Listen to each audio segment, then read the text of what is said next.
تاریخ کے اندر ہم نے یہ چیز بہت دفعہ دیکھی ہے کہ جب بھی ایک مسلمان ریاست دوسری مسلمان ریاست کے خلاف ہوتی ہے، ان کے خلاف اعلان جنگ کرتی ہے، تو اس کا فائدہ سیدھا سیدھا غیر مسلم ریاستوں کو ہی دیکھنے کو ملا ہے۔ آج کے ایپیسوڈ سلطان محمد فاتح کے اندر یہی چیز دیکھنے کو ملی، جب کارمان ریاست اور سلطنت عثمانیہ آمنے سامنے آ چکی ہیں، دونوں نے ایک دوسرے کے خلاف اعلان جنگ کر دیا ہے، تو اس کا سیدھا سیدھا فائدہ اب پونتس کو ہونے والا ہے۔ جیسا کہ سلطان محمد فاتح اس سارے معاملے کو بات چیت کے ذریعے حل کرنا چاہ رہے تھے، لیکن آج کے ایپیسوڈ کے اندر کچھ ایسا ہو جاتا ہے جس کی وجہ سے سلطنت عثمانیہ کے سلطان محمد فاتح نے بات چیت کے سارے دروازے بند کر دیے ہیں۔ اب انہوں نے بھی اعلان جنگ کر دیا ہے، اور انہوں نے بھی یہ بات واضح کر دی ہے کہ اس سارے معاملے کو تلوار کے ذریعے ہی حل کیا جائے گا۔ اور ساتھ ہی ساتھ جیسا کہ ابراہیم بے کا جو بیٹا ہوتا ہے سلیمان، وہ آج پونتس شہر کے اندر موجود ہوتا ہے، اور شہنشاہ سے ساری بات کرتا ہوا نظر آتا ہے کہ اسے اس بات کا علم تھا کہ جولیا کو شہزادہ بایزید نے نہیں بلکہ پیدرو نے مارا ہے، اور یہ سارے کا سارا منصوبہ تم نے ترتیب دیا ہے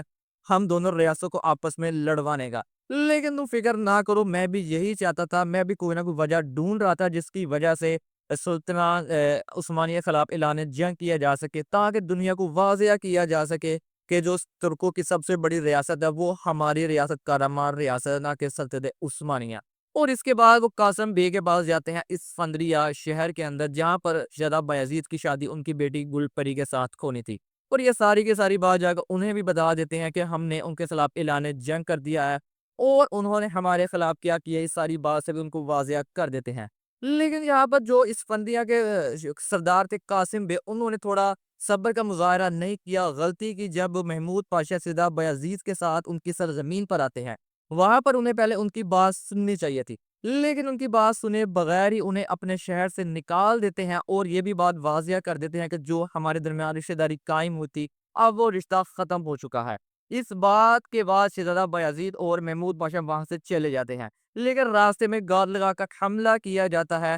پیدرو سلیمان کے ساتھ مل کر شہزادہ بایزید کو مارنے کے لیے، لیکن وہ اس منصوبے کے اندر ناکام ہو جاتا ہے، اور پیدرو وہاں سے اپنی جان بچا کر بھاگ جاتا ہے۔ لیکن شہزادہ بایزید اور شہزادہ سلیمان آپس میں لڑتے ہوئے دکھائی دیتے ہیں، جس کے نتیجے میں جو شہزادہ سلیمان ہوتے ہیں وہ زخمی ہو کر نیچے گر جاتے ہیں، اور جس وقت شہزادہ بایزید اس کو مارنے جا رہے ہوتے ہیں، عین اسی وقت پر محمود پاشا انہیں روک دیتے ہیں اسے مارنے سے۔ لیکن اسی بات سے فائدہ اٹھاتے ہوئے شہزادہ سلیمان چاقو کے وار سے شہزادہ بایزید کو زخمی کر دیتا ہے۔ اس واقعے کے بعد جب سلطان محمد فاتح اپنے بیٹے کو اس حالت میں دیکھتے ہیں، تو وہ پھر جو بات چیت کا ایک دور شروع کیا تھا اس کو ختم کر دیا، انہوں نے ایک دیوان کو منعقد کرتے ہیں، اور تمام ینیچری کے سپاہیوں کو بلاتے ہیں اپنے سامنے، اور انہوں نے اعلان جنگ کر دیا ہے، اور اب ہمیں سلطنت عثمانیہ اور کارمان ریاست کے درمیان جنگ دیکھنے کو ملے گی۔ تو دوسری طرف کارمان ریاست کے اندر جب اس کا بیٹا سلیمان پوچھتا ہے ابراہیم کا، وہ ایک اور جھوٹ بول دیتا ہے کہ شہزادہ بایزید نے مجھ پر گاد لگا کر حملہ کیا اور مجھے مارنے کی کوشش کی۔